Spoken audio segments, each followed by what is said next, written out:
Just like the Contra collection that I reviewed not too long ago, I've been packing around the Castlevania Anniversary Collection on my Nintendo Switch, and I've been pecking at it. I've been enjoying little bits and pieces of the various games that are available on there, as well as the bonus material that's available in there, and I've been having a ton of fun re-experiencing some of these classics.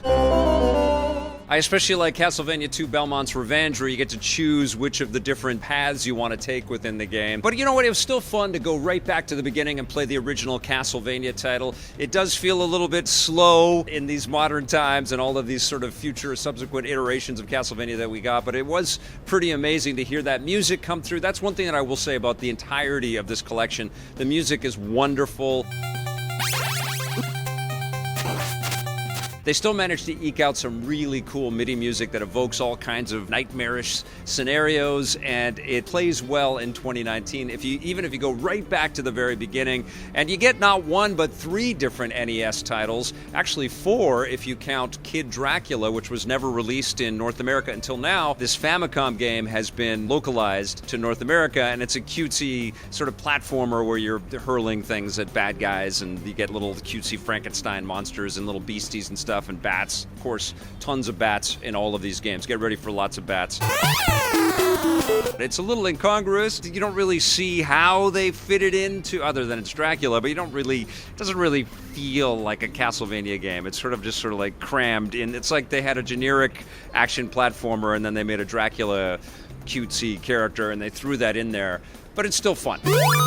The classic Game Boy games, you get 2 of them. They're both so cool. They're both so much fun to re-explore. Now, obviously, the Castlevania experience when you go to the Game Boy is slowed down a lot. There's a lot less bad guys. The backgrounds are just sort of like pencil etchings, so it doesn't really pop off the screen per se, but it is amazing that developers were able to distill the whole Castlevania core experience and give you something really fun and, just really enjoyable to dive into. It's almost like you're flipping through the black and white sort of early sketches of a comic book or something like that.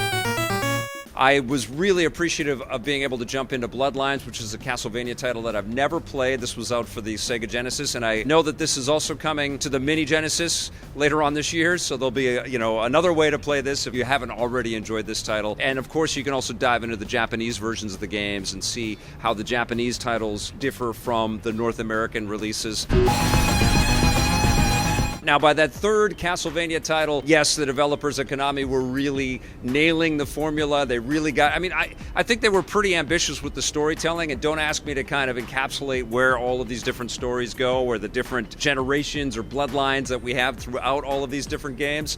That's for a different video, and probably not even on the EPN channel, to be quite honest. It gets convoluted, but what we did see is the refinement in the gameplay and the mechanics and everything just got a little bit tighter, a little bit better. The power-ups were doled out in a little bit more of an efficient and forgiving manner, because that's one thing that you can say all the way across the board with these Castlevania titles, is that they are challenging and they are going to create some frustration. You're going to jump into water and you're going to go poof into nothing, and then you're going to lose a character and you got to start again, and there's a lot of that stuff. You're going to miss the little tiny pixels that you have to do to get the stairs just right. You're going to fall down into your doom, and then you're going to have to start again, or you're going to try to swing across a chasm and not be able to do it. Start again. You're going to be doing that a lot. But as we started to see these developers take new kicks at this, suddenly our characters were doing cool things like swinging across chasms and challenging big boss fights with, boomerangs and all kinds of great power-ups and abilities. Incredibly fun.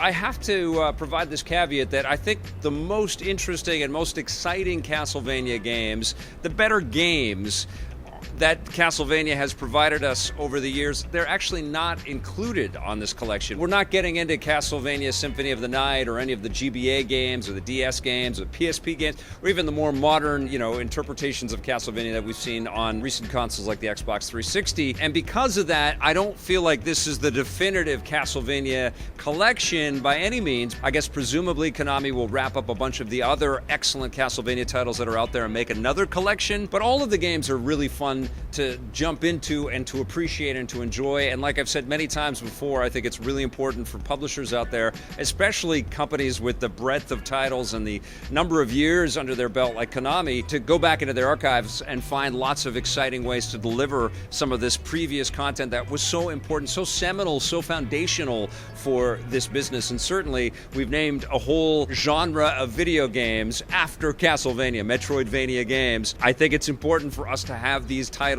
at our fingertips whenever we want. And the great thing about this collection, although it is sublime on the Switch because it's the perfect experience to pick up and play anywhere that you want to, you can also get this on the PlayStation 4, the Xbox One, or the PC. It's also really cool to dive into the booklet and see some of the design elements in there. There's an interview with one of the composers that has worked on Castlevania titles, you know, an acknowledgement of the success and the permanence of this Castlevania franchise, which is great.